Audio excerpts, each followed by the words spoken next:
Kitchen મેજિકમાં આજે rice પાપડી બની હતી.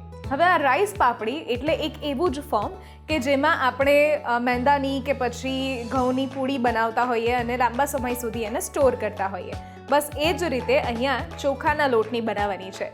પણ જ્યારે ચોખાનો લોટ આપણે બાંધતા હોઈએ ત્યારે અમુક ડૂઝ અને ડોન્ટ્સ તમારે ધ્યાનમાં રાખવાના છે.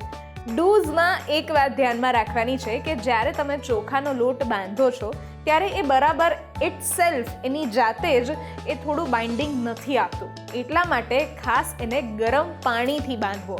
અને ડોન્ટ્સમાં એક વાત ધ્યાનમાં રાખવાની છે કે જ્યારે આ પૂરી આપણે વણીએ છીએ ત્યારે નીચે પ્લાસ્ટિક રાખીને વેલણથી પૂરી આપણે વણતા નથી, એને હાથેથી જ વણીએ છીએ.